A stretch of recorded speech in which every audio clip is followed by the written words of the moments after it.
Dana Schwartz, and this is Rise or Die, the official companion podcast for Peacock's original series, Those About to Die. On this podcast, I go behind the scenes with the show's cast and creators to learn how they brought their brutal vision of Rome to life. Gosh, people will freak out. Rise or Die launches on July 18th. Watch or listen wherever you get your podcasts. Don't you love it when you find a new podcast you really like? Well, let me recommend one. It's called Something You Should Know. I'm Mike Carruthers, the host, and in every episode, you'll hear fascinating information that will make your life better from top experts. Recently, we've done episodes on why you have the personality you do, the science of luck, and the psychology of a restaurant menu. You're going to like Something You Should Know. We have literally thousands of 5-star reviews. Look for Something You Should Know wherever you get your podcasts. Welcome back to Angel on Top, a podcast where we watch and discuss every episode of Angel, one by one, spoiler-free, and in tandem with our arch nemesis, those world peace haters over at Buffering the Vampire Slayer. I'm your co-host, LaToya Ferguson, a.k.a. the Cordelia Chase of the Bufferingverse, a.k.a. one half of the Gunn Squad. Bang, bang, a.k.a. Forever Alone, but now I have Jasmine, a.k.a. Gwen Raiden's red hair streak, a.k.a. Daddy, a.k.a. even more annoying new nicknames to come. And I'm your co-host, Morgan Lutich, a.k.a. the Winifred Burkle of the Bufferingverse, a.k.a. the other half of the Gunn Squad, Pow Pow, a.k.a. the trumpet, but with Jasmine this time, a.k.a. Gwen Raiden's white hair streak, a.k.a. the tacit acceptance that LaToya is daddy, a.k.a. even more annoying new nicknames to come. And this week, we're watching Angel Season 4, Episode 18, Shiny Happy People. Shiny Happy People was written by Elizabeth Kraft and Sarah Fain, and directed by Marita Grabiak. It aired on the WB on April 9th, 2003. And this is the one where Gina Torres arrives and everything's fixed. She's here.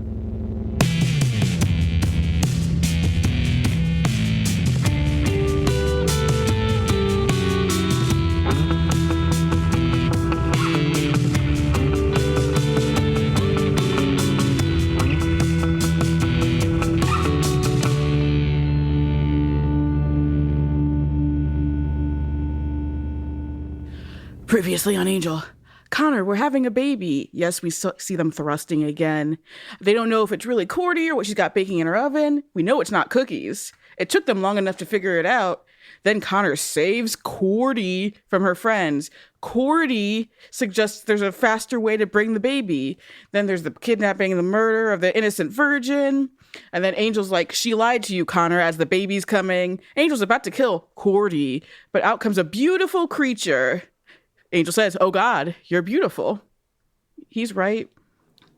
So, obviously, you know where this title comes from. Are you talking R.E.M. Re-Me? Yes, I am. It is an R.E.M. song I like a lot, because I used to think that I like a lot of R.E.M. songs until I listened to that podcast. And you realize you like 4 or 5 R.E.M. songs? I think I like at least 10, but... That's a lot. I know! But then I was like, wow, there's a lot of stinkers. Don't let Emmy Award nominee Adam Scott know I said that. I will not. But also because Shiny Happy People has Kate Pearson from the B-52s on vocals, and she rules. The B-52s I know for sure I like. There we go. Because gay. It's a pretty apt name for this episode. It is. The idea that everybody is like, great, and there's nothing wrong here. I kind of wish they would have played the song during a montage, though. They could have afforded it. We know them. Yeah, come on, guys. No, they did a lot of this on the Fox lot. They did a lot of this episode on the Fox lot. Where did the money go? We know where the money went. The money went to all of the wigs. all of wigs. Angel's flashback wigs. But yeah, so of course, because this is Angel Season 4, we enter where we left off. Mm-hmm. The Hook place. Gina Torres is here. She's nude. And she thanks Cordy for birthing her, even though Cordy is passed out on the ground amidst the towels she laid down to give birth on. Still alive, though. Important. Still alive. And she says, you can rest now, which is very kind of her, very sweet. Angel asks Gina Torres, he's looking at her and he's kneeling, and he hands her his sword and says, like, punish me. Can relate. Yeah, and she says of this world, it's also, Angel says unworthy. She says wonderful. Mm-hmm. And she says she feels his suffering and she's going to end it.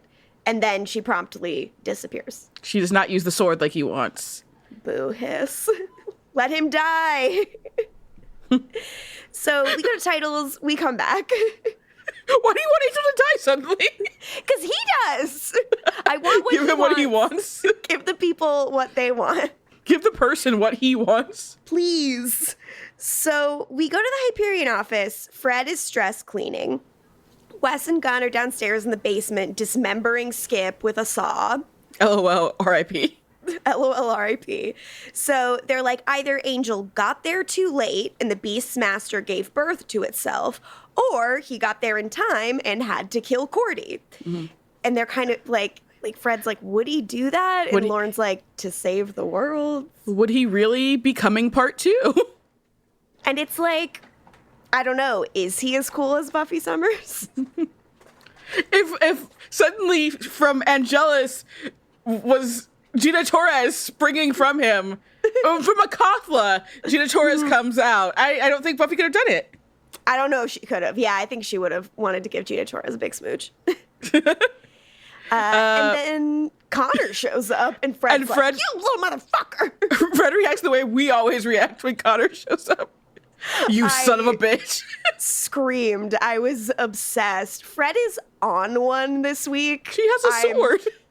I am loving this for her. She goes up to him I knew you would appreciate this arc for Fred. I'm like, just wait. This is everything. She comes at him with this like big ass knife, and then Angel and Connor Angel are back, and they're chill. Yeah, Connor's like, you always tell me to clean up after myself. Weird little boy. Not even Gina Torres' good vibes can extinguish the fact that I think Connor's a little weirdo. He's just so weird, but it's hilarious here. I love it. Regarding Cordelia, Angel says she's just resting. She's in a peaceful place. Okay. I for it. I love when Angel's all goofy and smiley like this. It's the reason why I really actually do like the season 1 episode Sense and Sensitivity. I love it. Yeah. It's nice to see him smiling. So Gunn and Wes show up in jumpsuits with their like, hacking skip stains gear all over them. I love it. I love their hacking gear. The boys are back. Much. God, I hope they had fun. Like, I hope they bonded while they were dismembering Skip. Like, I hope, like, rude that we did not get a scene of them dismembering with a big circle saw and being like, it's cool to use tools. Boys doing tool stuff. Men love to use tools together. It is what brings them together. One of the greatest moments of Vampire Diaries history. Absolutely. I was robbed of the circle saw rock and roll needle drop. Boys doing saws, white oak, do. So they're like, I guess the birth happened, and they ask Angel, did you kill it? And he looks really sad, and he says, I tried. And then Connor says, you've got to stop torturing yourself, Dad. We get what we want. Uh-oh. So this whole episode is like, they're giving us what we've asked for with Connor, and we're like, oh no. We're like, it turns out I didn't want it. I'd like to return this, please, for store credit. So, look, very much like a chip and dip. So they are, like, everyone's put off by this, and they're like, was the thing born super scary? And Angel says, no, she was kind of mocha. Yes, she was. She's a beautiful woman.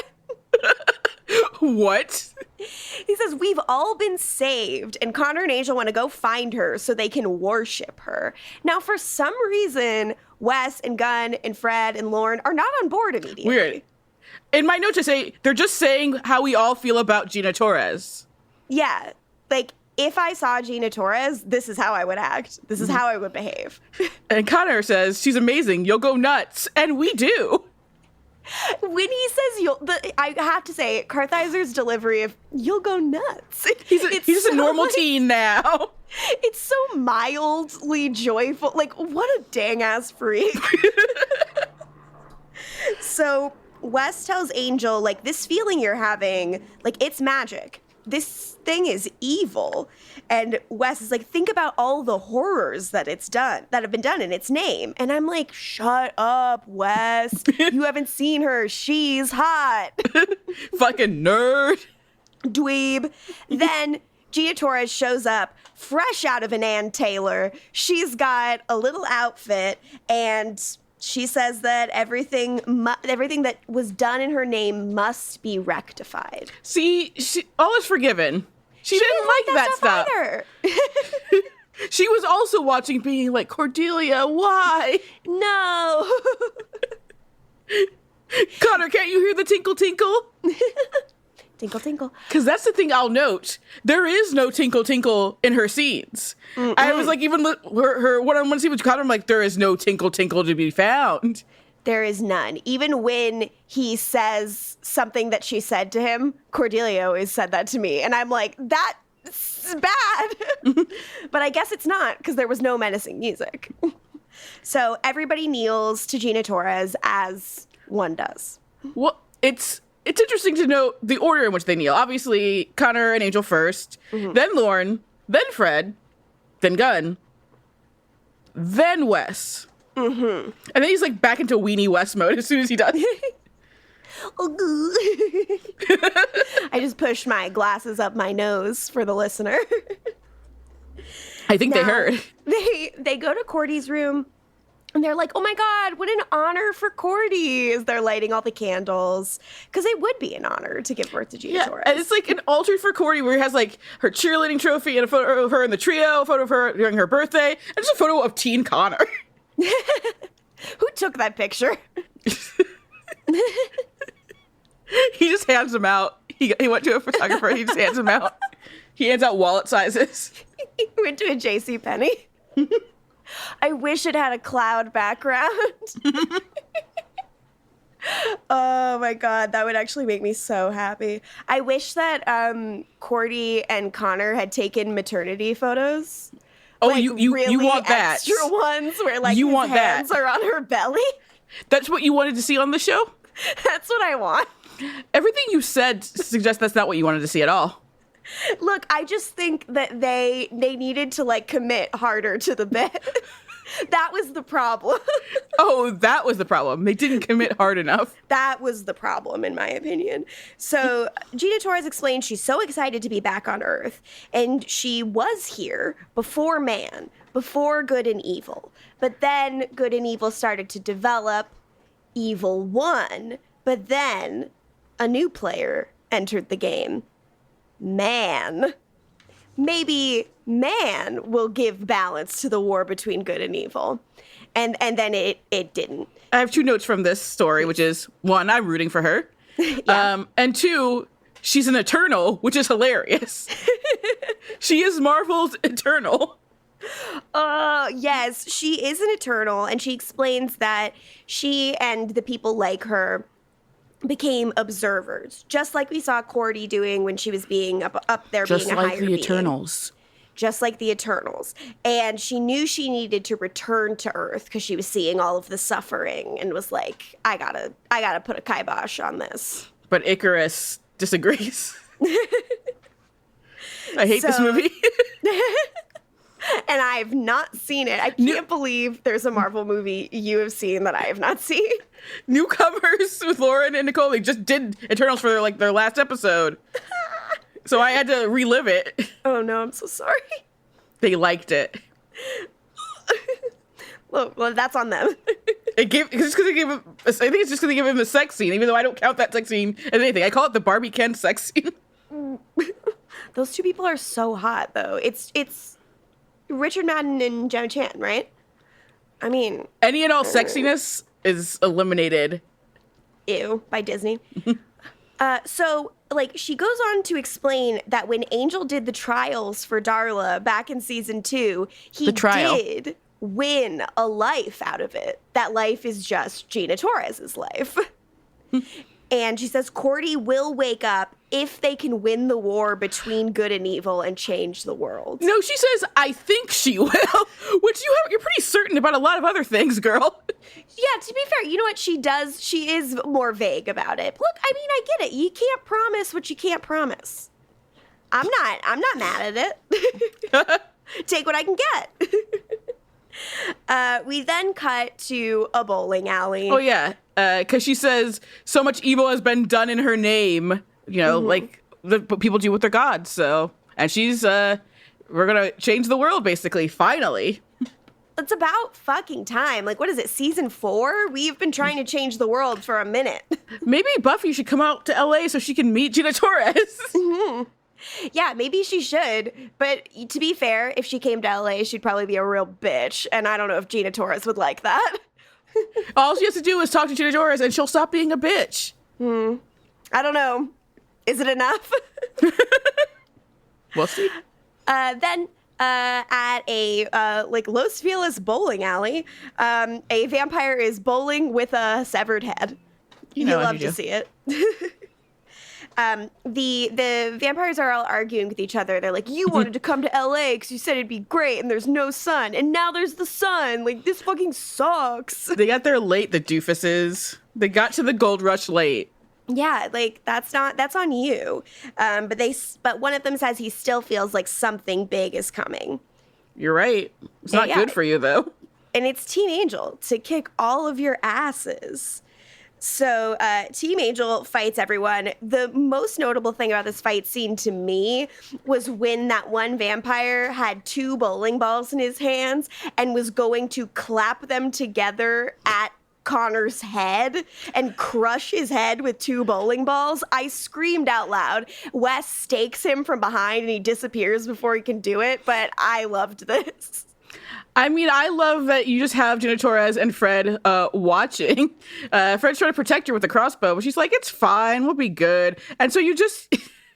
I watched them with subtitles, so you just have them having a conversation and you also see clattering, crashing, because the fight's happening in the background of all of this.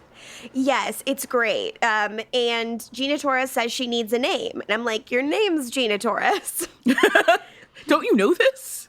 But while the fight is going on, one of the vampires does come over and claws Gina Torres on the arm. And Fred is mortified she allowed this to happen. Yeah, she basically says, no one born to this earth can choose their own name. They're named by those who love them. There's some rules even I must follow.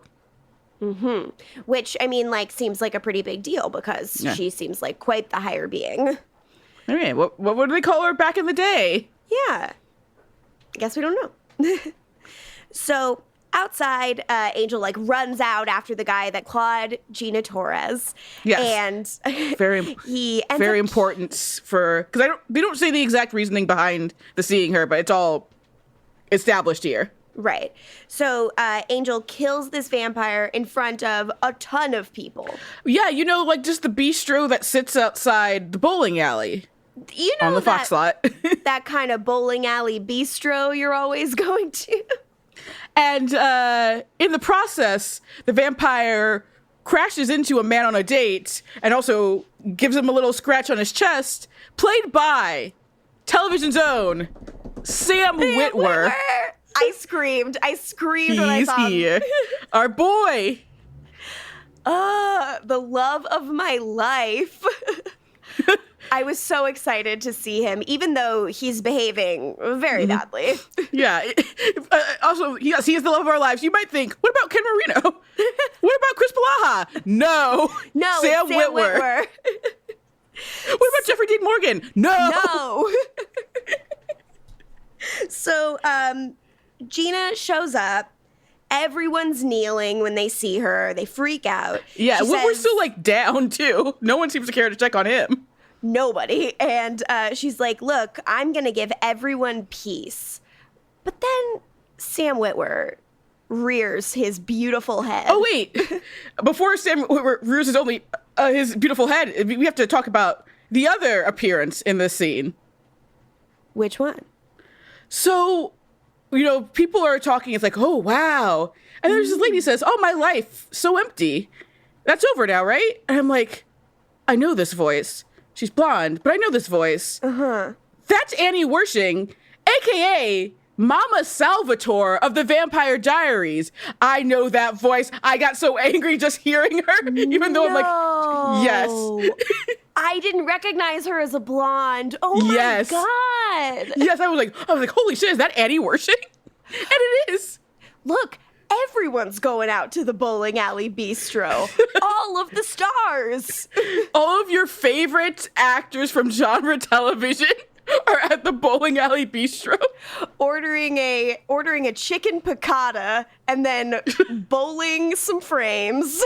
Like it's right next to the bowling alley where vampires have taken over. This is not normal. Like, they're just going about their business. I was very shocked. This really is the most, like, we're on the lot episode we've had in a while. Yes. So, once Sam Witwer tries to come for Gina Torres, calling her a monster, he's saying disgusted. She has to die. I don't care for it. Sam, no. So Angel starts punching him to death. And luckily, she stops him. Yeah, because she's nice. Yeah. Monster, she has to die. Come on. Yeah, of course, she just saved your life, buddy. And Gina Torres consoles him. And Angel doesn't want it. He's feeling so much guilt for not being a good enough champion for Gina Torres. And I also struggle with that guilt every day. Meanwhile, someone was like, don't you see it? I'm like, see what? It's Gina Torres. And she, caresses his cheek, but he's like, don't touch me. How dare you? Yeah. What I would give for Gina Torres to touch my cheek. Come on. Yeah. But yeah, he's got his, maybe it's just because his chest hurts. He got the claw marks on him. Yeah, maybe it's that. So Wes says he's going to get Sam Witwer an ambulance, so he's going to be taken care of. And Gina Torres... Good for Sam Witwer. And Gina Torres says he's full of fear, and he's destined to be alone. Dang. You don't like to hear it. Then, in the lobby, Gunn and Wes are pitching names for Gina Torres.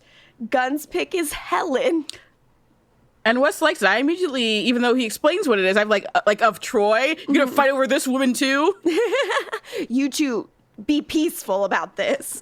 Wes suggests Dianthea, Iphigenia, and Aristophila, which means lover of mankind. All of these fucking highfalutin ass names, these aren't easy to say. Helen is. Yeah, Helen is. And Gunn's like, well, it was my grandmother's name, so I liked my pick. Yeah. Good boy. Fred's trying to clean Gina Torres' shirt. Mm-hmm. She has to get the stain out. She blames herself for Gina Torres getting hurt. Yeah, she's like, this is a perfectly good cardigan, and I can't let it go to waste. And I'm like, Fred, you and me, girl, we're on the level. So she is struggling with her guilt, but she's determined to fix it. Gina Torres says, however, that pain is a gift. Yeah, they take their senses for granted, she says. Yeah, which I think is interesting. The idea that the whole spectrum of human emotion is beautiful to her. That makes her seem pretty chill to me. So yeah, Fred goes off, and then Gina Torres reveals she is perfect because she basically tells Gunn and Wes, just be a throuple with Fred. Beautiful. She says, having the same love should bring you closer together. And she's absolutely right. Throuple. Connor asks, what the fuck was with television Sam Witwer back there? And Gina Torres admits that she's not sure. Maybe he hasn't seen Suits, or maybe it's just a fear of change. But luckily, he has not yet seen Suits. Suits hasn't happened yet. So yeah, this is a pre-Suits life. We all know how the television show Suits changed Sam Witwer's life. Kind of changed everything for everyone. But luckily, Gina Torres is almost healed because she heals fast. It's one of her, higher beingly, godly capabilities. Then, out in the courtyard, Gina Torres goes outside and she smells the lovely night-blooming Jasmine and is quite taken with it. She is. Oh, yeah. Well, back with Connor real quick. Mm-hmm. She said some people can't accept change. It scares them, and that fear becomes hatred, and they take that hatred out on others. I'm like, okay, Yoda. Yeah, very Yoda. But this was specifically where I also realized she doesn't speak like the Beastmaster, and I feel like she should. Like, I feel like Gina Torres should be saying "my sweet," all the time, and then I'm like, yes, that's not great, but also it could be a matter. I would think it's mostly like where you don't know who exactly is going to be cast, so you're not writing specifically for that person because you don't know yet. It's like the whole Alaric Klaus thing in Vampire Diaries. Very much. It feels like it's, like they wanted to go for maternal, I think, because of the Oedipal shit they were maternal doing. And all-powerful. And instead they found, like, Gina Torres's strength comes in, like, as an actress, I think comes in her physicality, like her sense of integrity and power in where she is. Like, she doesn't need those kinds of, like, platitudes to sound warm. She just can, like, exude that because that's an ability that she has as a performer. Like, fuck, Gina Torres. I love you, girl. Out in the courtyard, Angel is torturing himself, as always. That's what he does in the courtyard, especially. He loves to do it there. He thinks he shamed Gina Torres by hurting Sam Witwer. And understandable. But then he also says he's also worried because he's really happy that she's here. Almost perfectly happy? And that could lead to Angelus showing up. I'm surprised he's not perfectly happy, so maybe something's wrong. Yeah, he must be, like, clinging to one sad thing. He must be, like, remembering something embarrassing he said in middle school when he was Liam. He's remembering when Holtz took Connor to Korshov. Equally unsettling things. So Gina Torres is like, don't worry. Like, when we defeat evil, all of that stuff will fall away and only the beauty will be left. And she calls Angel her general and says she has faith in him. And he's shocked that she would have faith in him. And then I wonder, why did he have to be Angelus then? What's that about? Distraction! Pocket sand. So then we have this voiceover from Gina Torres as she kind of, like, explains that everything's going to be okay and they're going to win this big battle between good and evil. We see Team Angel kicking a bunch of ass. We see Fred desperately trying to clean this cardigan. And we see Team Angel finally together. Yeah, they are in unison. The boys are working together. And it's nice to see, like, we haven't had this all year, and this has been all that Angel has wanted. Yeah. Thank you, Jesus, I keep wanting to say it. Thank you, Gina Torres. Thank you, Gina Torres. Then in the lobby, we're watching the news, and the news says that crime rates are down thanks to a tough-on-crime policy. Crap-to-face an ACAP. Fuck that shit. Angel's like, some credit would be fucking nice. Also, and I love that the tough on crime was, like, implemented last month. It's like, well, the sun's gone. We gotta be tough on crime. I saw what was happening. Y'all didn't do shit. No one was being very tough on all of the vampires. How many cops died during this? Cool. Honestly, how tough on crime are you if vampires are taking over full bowling alleys? Right next to bistros. Where people are right trying next to have to dates. Now, there's something I need to talk about in this scene. There's something I need to talk about for a minute. Is it Angel's yellow button-up? It's Angel's yellow shirt. It's Angel's yellow and white striped collarless button-down. Who is this? He has seen the light. I couldn't handle it. This made me start to worry that something bad might be going on. That's crazy. You're right. Morgan, you're crazy. You're right. I'm being weird, but, like, Angel in yellow? Like, I don't hate it. It is kind of cute. But something about it was deeply unsettling for me. I mean, obviously, I brushed those feelings aside and continued on with my day and my watch. But, like, for a second, I was like, ugh. Did you point it out to Michael and say, look? No, but I took several screenshots that I will be showing him once he's home tonight. So Lorne shows up, and he's got a little surprise for Gina Torres. Fred shows up weeping because she goes, how's So the good. sweater look? And they're like, just like new. And she's like, it is new. So good. And she says, when she's not around, I hurt. Yes, that's why she's crying. Gina Torres just went upstairs, and that's why she's crying. Now, I have to say, Fred clutching a cardigan to her chest while weeping about the absence of a coping mechanism. That's why I'm the Winifred Burkle of the Bufferingverse, baby. I was unwell watching this. I saw too much of myself. So it turns out that Lorne has made Gina Torres an entire suite upstairs. Never did that for Cordy. Yeah, I'm like, this feels very like, reminiscent of his Vegas era, that he's giving her this sweet room. And he's like, is it too much? Is it too diva? No, it's perfect. You did a great job. There's like leopard print upholstered chairs. And I'm like, hell yeah. There's also some flowers, some Jasmine. Apparently, Jasmine is all over the fucking Hyperion. Why don't we know about this? I don't know. It's pretty though, and Gina Torres sure likes the smell. So then he leaves to give her some privacy, and Connor Angel walks by the door, and Gina Torres goes, "You're troubled. Come in." She delivers it much better than Morgan just did. Well, I feel like that goes without saying. She didn't say it like she's Kramer. Giddy up. Then she says, giddy up.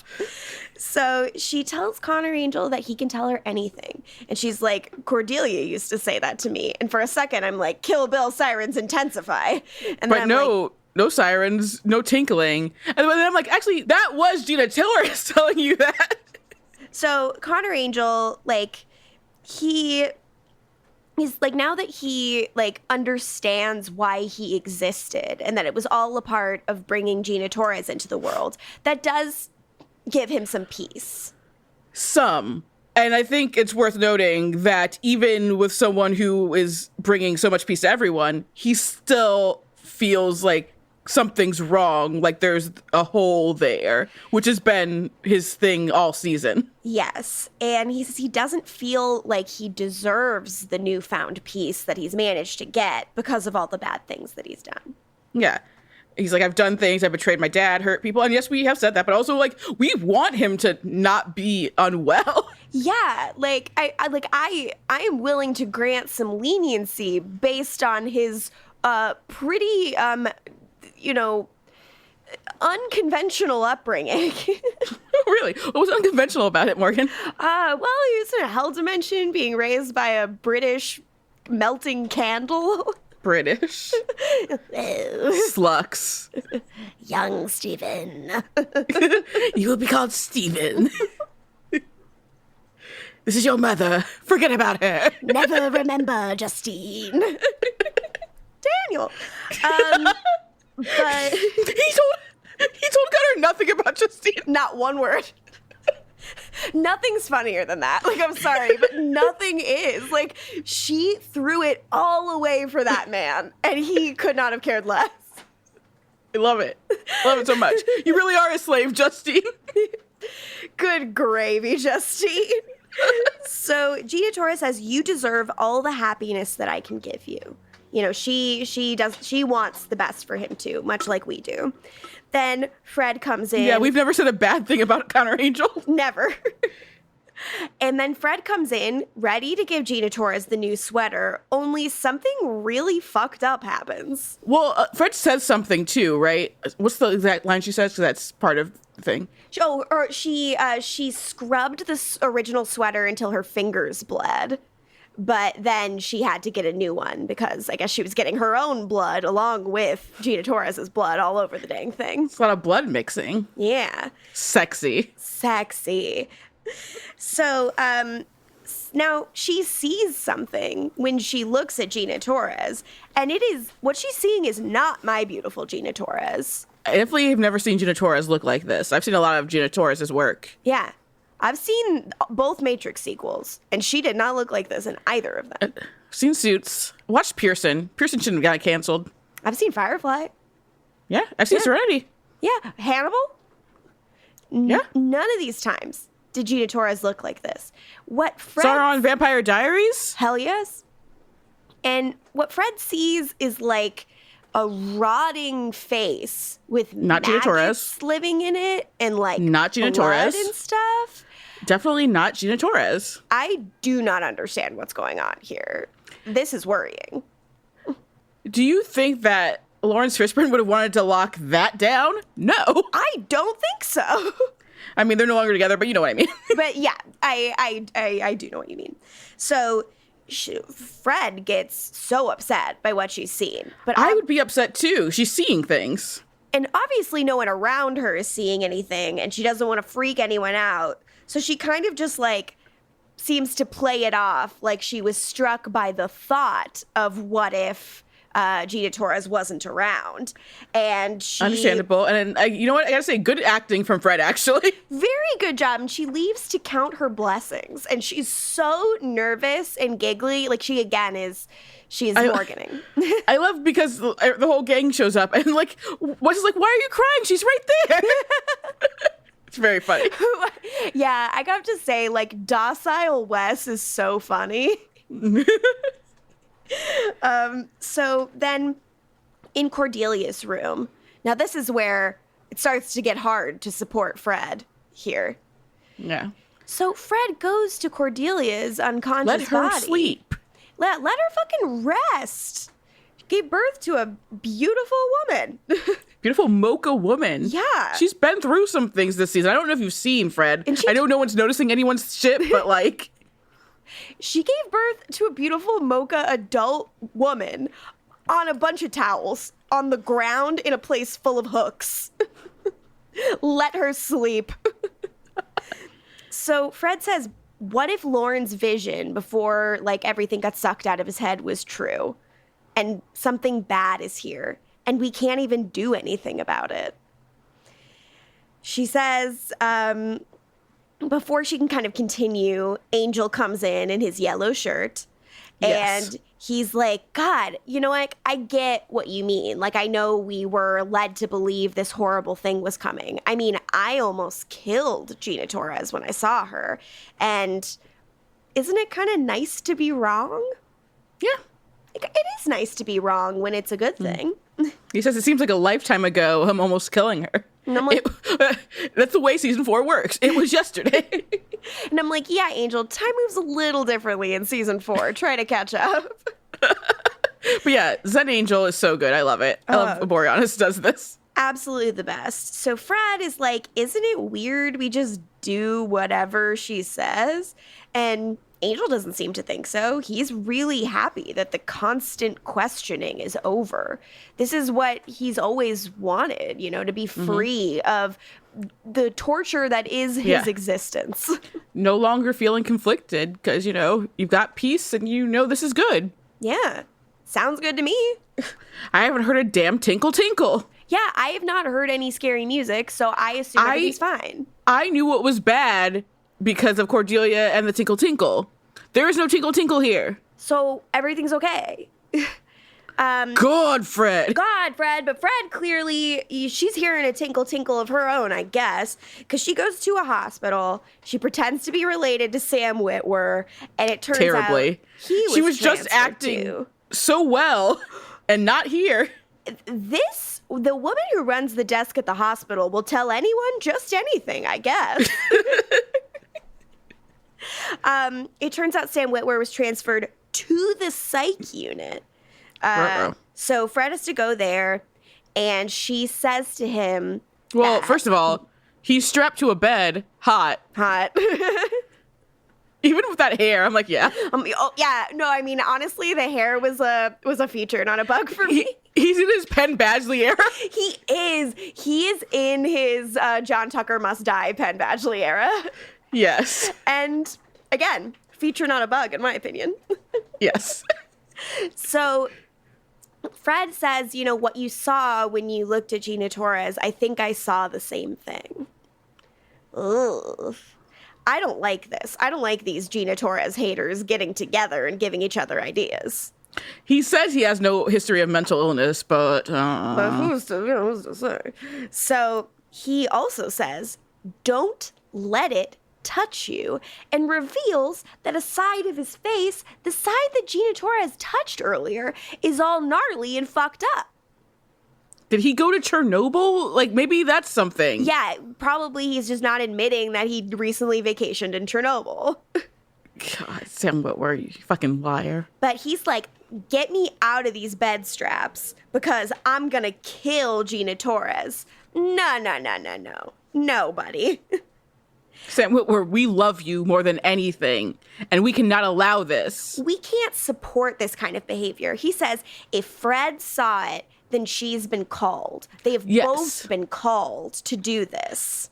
I also, like, specifically what they're saying with the look is the face and the decay and the blood and the things living inside it, which, again, doesn't look like any Gina Torres I know. Yeah. And, Fred, upon being told that she's called, says she's not the called type. Her boss gets calls. She just takes messages. Oh, Fred. She is resisting the call of being a champion. Some could say, if you believe what he's saying. If you were an absolute nut job and believed Sam Witwer, you could maybe say she's refusing the call here, yes. But that couldn't be us. So back in the Hyperion lobby, it's full of people. It turns out that Gina Torres went for a walk and everyone followed her home. I hate when that happens. And that would happen if you were Gina Torres, though. So Fred goes to Wes, and she is like, hey, you would trust me if I told you something you didn't want to hear, right? Never a good start.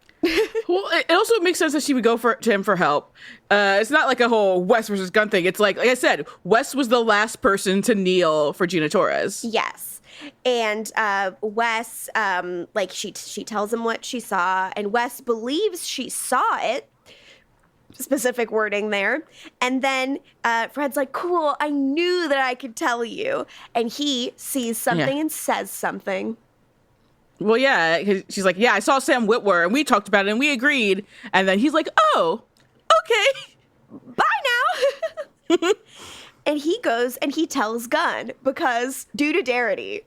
Due to Darity is back on the menu, baby. The boys are back. In a way, it's like, I could see how you'd be worried for Fred's safety because we all love Fred. But I am just seeing that Gunn and Fred are friends again. That's right, that Gunn and Wes are friends again. And that's all we've been asking for this season. So, again, Gina Torres provides. Yes, she's giving us everything that we need. And he's like, I'll help So, Fred, you. Get over it. Yeah, Fred, get with the program. So join the throuple. Suddenly, everybody's murmuring to each other, and all of Teen Angel are, like, looking at Fred not respectfully. Like, they're all looking at her with, like, uh-oh, we gotta deal with this girl eyes. And she goes to the weapons cabinet, grabs a crossbow, and tries to shoot Gina Torres. Girl. Fred. What is going on here? She says, does she say she's sorry before she does it? She does. She does say she's sorry. Is she sorry? How sorry can you be if you're still doing it? So, luckily, Angel jumps in front of the crossbow bolt and takes it. In slow-mo, and then Connor in slow-mo jumps to help him. Again, everything we want is here. The boys and Fred can't here. Accept it. Go do some physics about it. Jeez. Absolutely. Go write on a wall about it, Fred. Come on. Let these boys have their fun.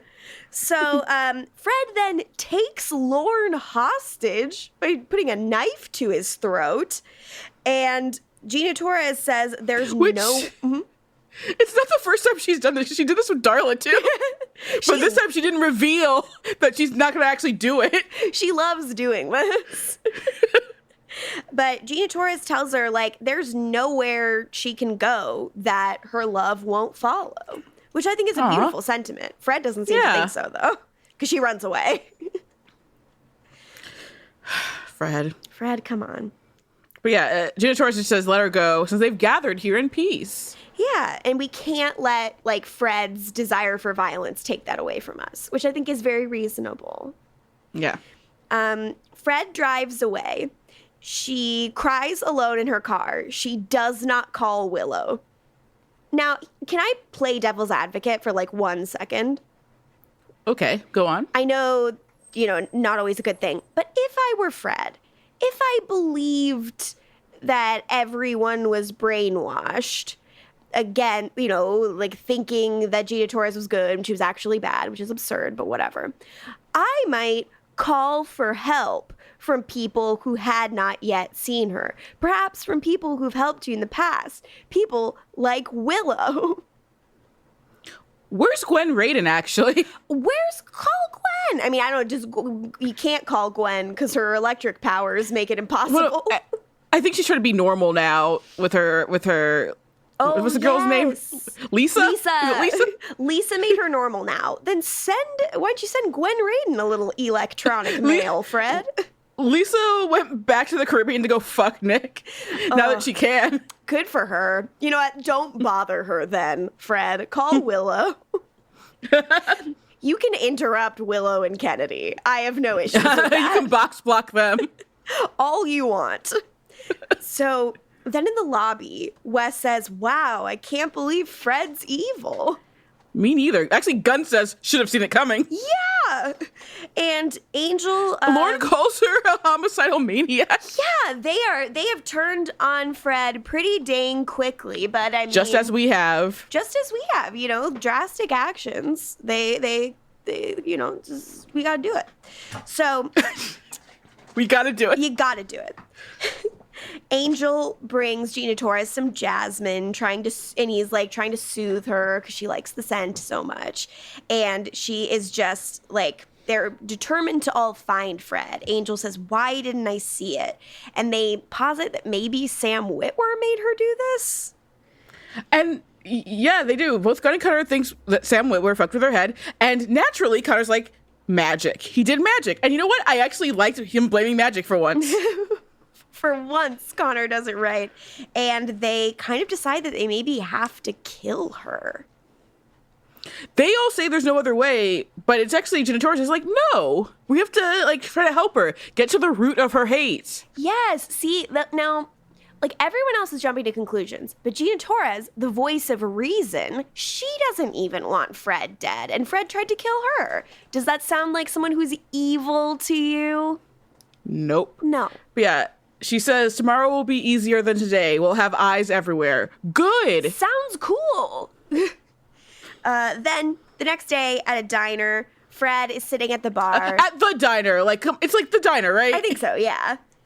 I mean, technically, I think it's supposed to be on the beach, but they don't have the money to not be on the lot this episode. So I'm like, of course, she goes to the one place she always goes. Yeah, I'm like, they should be able to find her. So she's at the diner, and the guy who's working the bar says, you look like you just lost your best friend. And she says, all of them. He's like, I don't give a shit. I'm not the nice waitress. Yeah. So then, who is on the news but Gina Torres? And... get this. She has a name now. What is it? It's Jasmine. What? This is the first time I'm hearing that. And did not say it earlier at any point in this podcast. Neither of us have been struggling to not say it. And she is telling them the same story she told them all about good and evil and the balance. We've heard this. And everybody in the diner but Fred kneels. And Fred just walks away, a tiny little Fred in a big wide shot of the Fox lot as she's getting smaller and smaller as she walks away from camera. And it rules because people will be passing by, but then they see Jasmine on the TV, so they will either go in or they will just say outside and kneel. Yeah. It's awesome. honestly a pretty awesome ep. Yes, Morgan. How did you feel? Because I know how you've been feeling. But we are in our Jasmine era now. Thank God for it. I am just like, look. Well, I mean, obviously, I'm worried about Fred because it seems like her brain is all fucked up. But besides that, I'm thrilled. Like now we have this. I've heard of having a big bad, but a big good. Yeah, I mean, I think Jasmine can like help Fred, so I'm not too worried. Fair enough. You know what? I should put my faith in Jasmine and know that everything's gonna be okay. Yeah. Now, is it perhaps time for fuck watch? Yeah, I'm gonna put my faith in who I'm fucking. Hit it, bitch.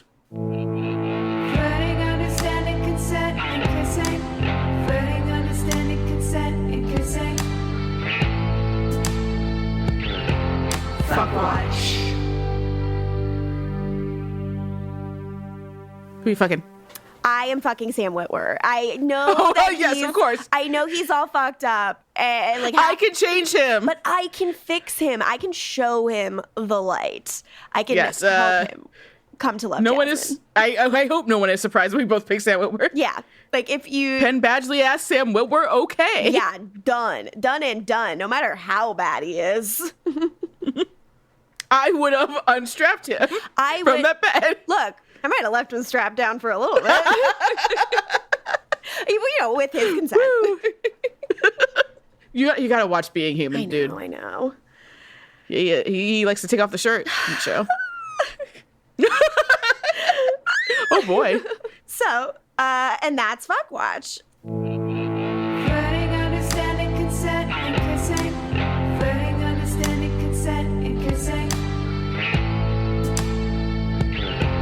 Fuck watch. I think it's time to know everyone's doing well. We've learned about the power of television in this episode because if you see Jasmine on TV, you will be affected by her message. And I think, as people who love TV, you and me, that's very resonant with us. Is there any shows you'd recommend that like Angel and maybe the gang could sit down and watch?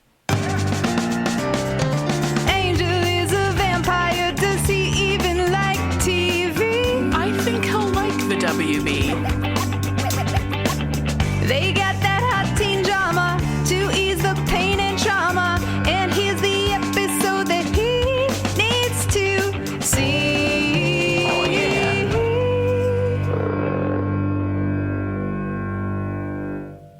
yeah. Okay. So I'm sure you all have heard of a show called Smallville. I brought it up before, I think. I think you've mentioned Smallville to me once before.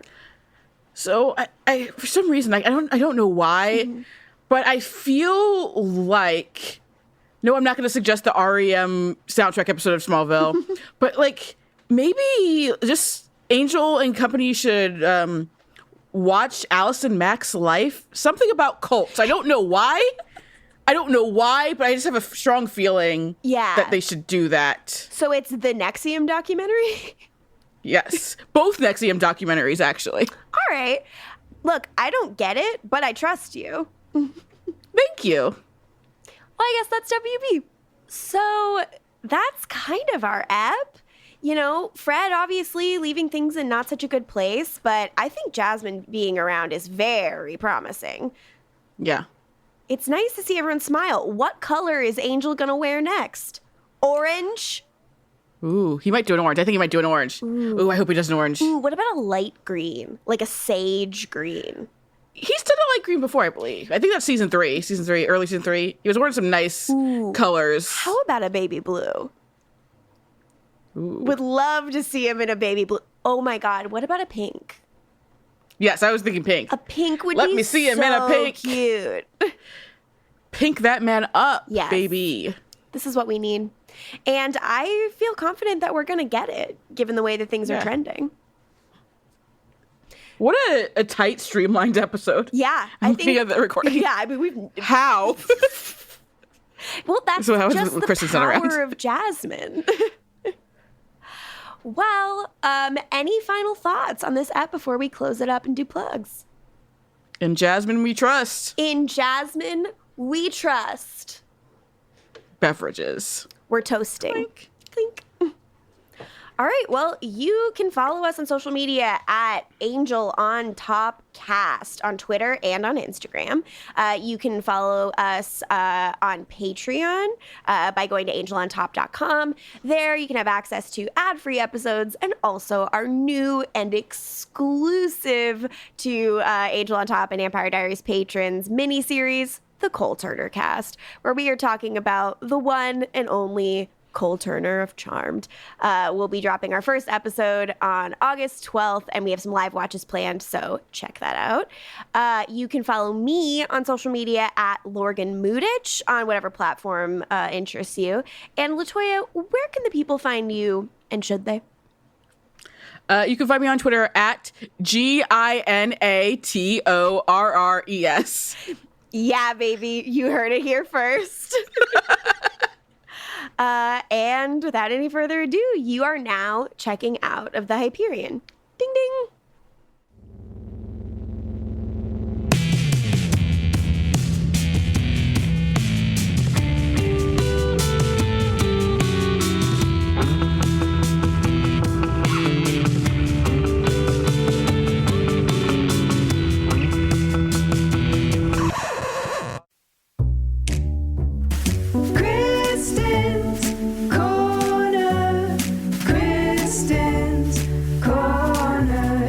Riley talks and what the fuck, and Cordy is hot. Kristin's Corner is the place for very deep thoughts. Kristin, do you have any opinions? LaToya was like, do you want to do a corner? And I was like, sure. And then before she hit record, I was like, I haven't watched the episode yet, or I haven't listened to the podcast yet. So sure. I love Gina Torres. I'm very excited to see more of Gina Torres, though I know she poses not a great scenario for our gang. What are you talking about? She's fucking great.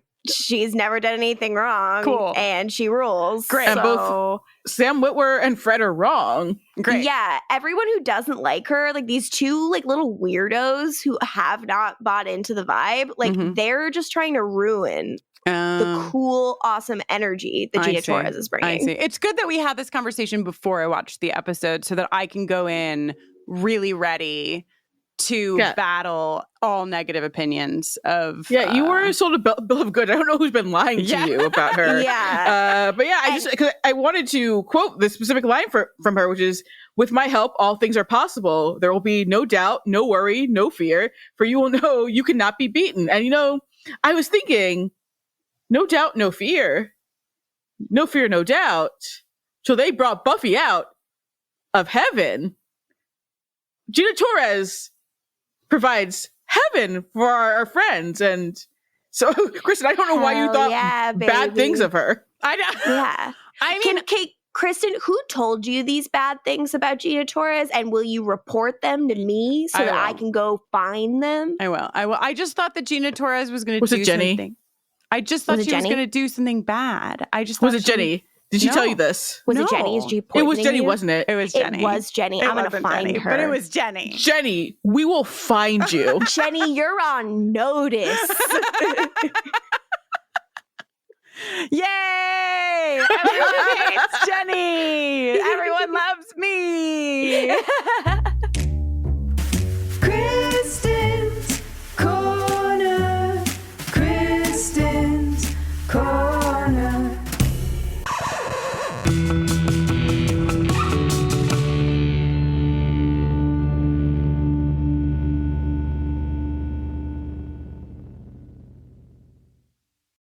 Hi, I'm Dana Schwartz, and this is Rise or Die, the official companion podcast for Peacock's original series, Those About to Die. On this podcast, I go behind the scenes with the show's cast and creators to learn how they brought their brutal vision of Rome to life. I talk to acclaimed director and executive producer Roland Emmerich, When I saw the first race, I was like giddy. actor Ewan Ryan, For an actor, that's a dream. although you do get a lot of sand in your sandals. And so many more. You helped summon those ghosts back onto that stage. Every day when I went to set, I was giggling about what I saw. I think it's going to be a breathtaking thing. Gosh, people will freak out. Rise or Die launches on July 18th. Watch or listen wherever you get your podcasts. A bloodbath tonight in the rural town of Chinook. Everyone here is hiding a secret. 4 more victims found scattered. Some worse than others. I came as fast as I could. I'm Deputy Ruth Vogel. And soon, my quiet life will never be the same. Realm presents a 30 Ninjas production, Chinook, starring Kelly Marie Tran and Sanaa Lathan. Listen to Chinook wherever you get your podcasts.